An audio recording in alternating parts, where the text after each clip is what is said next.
A little bit of a different video today. I'm going to do a tutorial that I've been promising for some while on how to shoot on a white background, pure white background. There's a trick to it that I'm going to teach you, which I watched a million YouTube videos when I was getting started, and nobody tells you this.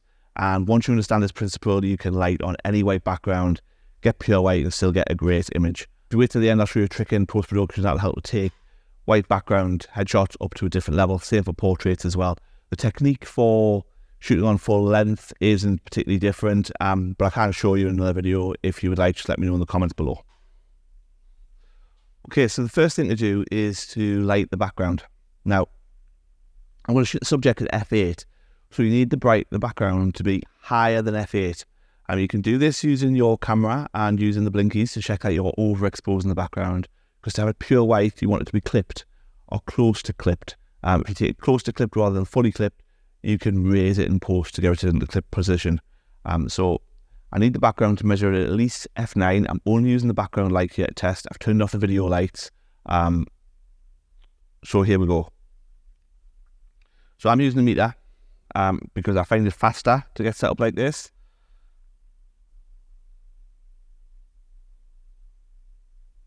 So that's metering straight away at f9. Now, I'm going to turn on the other lights and meter for the subject to get the subject at f8. But then that will affect the background exposure, so we'll check that again. So as I said, I've turned off the lights, the video lights that is. So we're shooting with a simple clamshell setup. Got a beauty disc and a strip box. Light in the background. We're not putting a hairlight on because generally on white you don't need a hairlight because the light's bouncing back off the wall.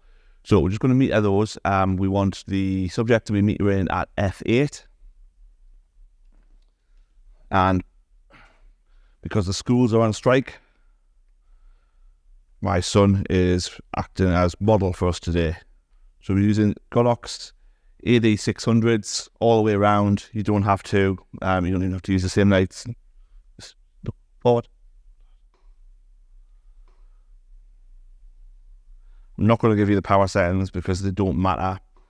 Your own situation will vary drastically depending on distances from the background to the subject, type of lights you got. So metering f8 across his face there, a little bit high.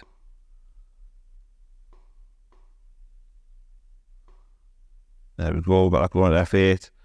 And the bottom light we just use for a little bit of fill, so that won't really affect the exposure much.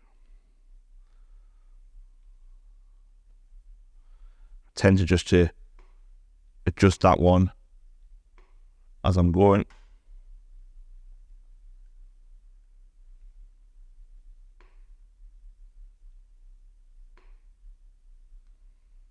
Right, so there we go. Everything's metering at f8. Now we'll check the background again. So I'm metering the background now with all the lights on, trying not to block them with my body. Pull up at f10, which is absolutely fine. So the subject's on. Actually, it's dropping to f9, so we'll move this up a little bit.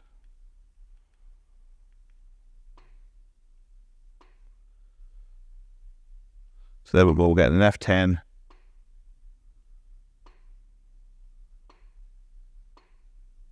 And the background that'll be shown in the frame, f10. So now this is the important bit. So this is obviously the back of the model's head. So the light bouncing back needs to be metering less than the front exposure, f8, every time. It has to be. Otherwise you end up with a particular look that you don't necessarily want. So it's f4. So essentially, that's your hairlight, f4. Right, so everything's set up. We've metered the subject for f8, basically the background is coming in at f10. The back of the subject's head is coming in at f4, and that is the most important part. And I'll show you why in a minute. So we'll take a couple of headshots. Not that it matters, but this is the Sony a7R4, and this is the Tokina 85mm f1.8. Sort of a classic headshot focal length. So you can probably hear he keeps squeaking the chair in the background that he's standing on. So please try and ignore that. Good way, Carl.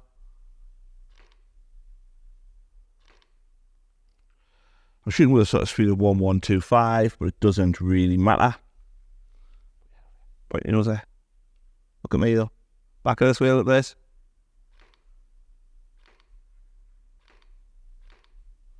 Don't smile or anything, mind. As you can see on the screen, we've got a nice, clean, crisp background there, without any major issues.